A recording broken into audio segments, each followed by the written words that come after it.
of the second old man and the two black dogs. Great Prince of Genies, you must know that we are three brothers, the two black dogs and myself. Our father, when he died, left each of us 1,000 sequins. With that sum, we all became merchants. A little time after we had opened shop, my eldest brother, one of these two dogs, resolved to travel and trade in foreign countries. With this view, he sold his estate and bought goods suited to the trade intended to follow. He went away and was absent a whole year. At the expiration of this time, a poor man who I thought has come to ask alms presented himself before me in my shop. I said to him, "God help you." He returned my salutation and continued, "Is it possible you do not know me?" Upon this, I looked at him narrowly and recognized him. "Ah, brother," cried I, embracing him, "how could I know you in this condition?" I made him come into my house and asked him concerning his health and the success of his travels. "Do not ask me that question," said he. "When you see me, you see all. It would only renew my grief to relate to you the particulars of the misfortunes I have experienced since I left you, which have reduced me to my present condition." I immediately shut up my shop, and taking him to a bath, gave him the best clothes I had. Finding on examining my books that I had doubled my stock, that is to say, that I was worth 2,000 sequins, I gave him one half. "With that," said I, "brother, you may make up your loss." He joyfully accepted the present, and, having repaired his fortunes, we lived together as before. Some time after, my second brother, who is the other of these two dogs, would also sell his estate. His elder brother and myself did all we could to divert him from his purpose, but without effect.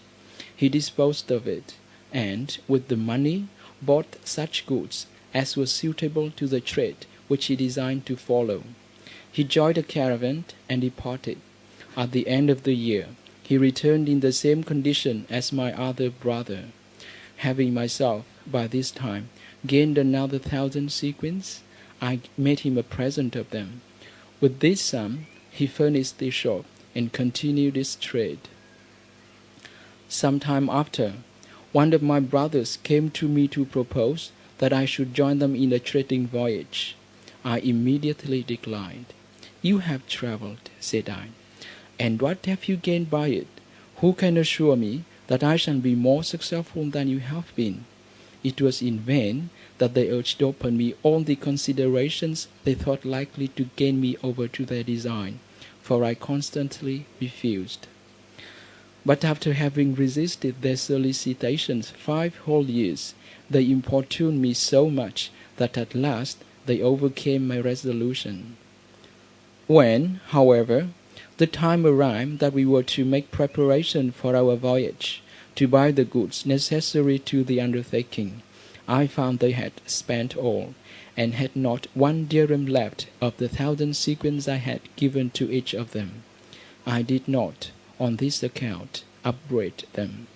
On the contrary, my stock being still 6,000 sequins, I shared the half of it with them, telling them, "My brothers, we must venture these 3,000 sequins, and hide the rest in some secure place, that in case our voyage be not more successful than yours was formerly, we may have wherewith to assist us, and to enable us to follow our ancient way of living."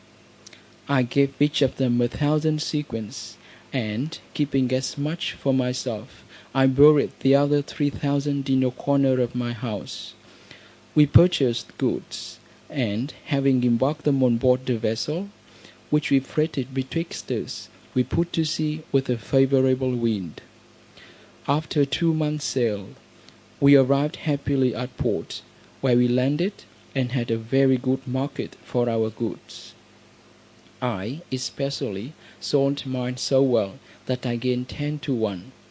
With the produce, we bought commodities of that country to carry back with us for sale. When we were ready to embark on our return, I met on the seashore a lady, handsome enough, but poorly clad. She walked up to me gracefully, kissed my hand, besought me with the greatest earnestness imaginable to marry her and take her along with me. I made some difficulty to agree to this proposal, but she urged so many things to persuade me that I ought not to object to her on account of her poverty, and that I should have all the reason in the world to be satisfied with her conduct, that at last I yielded. I ordered proper apparel to be made for her, and after having married her, according to form, I took her on board, and we set sail. I found my wife possessed so many good qualities that my love to her every day increased. In the meantime, my two brothers, who had not managed their affairs as successfully as I had mine, envied my prosperity and suffered their feelings to carry them so far that they conspired against my life, and one night, when my wife and I were asleep, threw us both into the sea. My wife proved to be a fairy, and, by consequence, a genie, so that she could not be drowned. But for me, it is certain I must have perished without her help. I had scarcely fallen into the water when she took me up and carried me to an island. When day appeared, she said to me, "You see, husband, that by saving your life I have not rewarded the will for your kindness to me. You must know that I am a fairy, and being upon the seashore when you were going to embark, I felt a strong desire to have you for my husband. I had a mind to try your goodness, and presented myself before you in disguise. You have done generously by me, and I am glad of an opportunity of returning my acknowledgment. But I am incensed against your brothers, and nothing will satisfy me but their lives." I listened to this discourse with admiration. I thanked the fairy the best way I could for the great kindness she has done me. "But, madam," said I, "as for my brothers, I beg you to pardon them. Whatever cause of resentment they have given me, I am not cruel enough to desire their death." I then informed her what I had done for them, but this increased her indignation, and she exclaimed, "I must immediately pursue those ungrateful traitors and take speedy vengeance on them. I will destroy their vessel and sink them into the bottom of the sea." "My good lady," replied I, "for heaven's sake forbear, moderate your anger, consider that they are my brothers, and that we ought to return good for evil."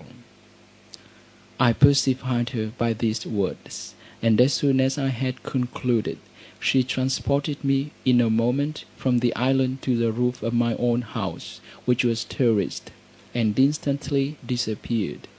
I descended, opened the doors, and dug up the 3,000 sequins I had formerly secreted. I went afterward to my shop, which I also opened, and was complimented by the merchants, my neighbors, upon my return. When I went back to my house, I perceived there 2 black dogs, which came up to me in a very submissive manner. I could not divine the meaning of this circumstance, which greatly astonished me. But the fairy, who immediately appeared, said, "Husband, be not surprised to see these dogs. They are your brothers." I was troubled at this declaration, and asked her by what power they were so transformed.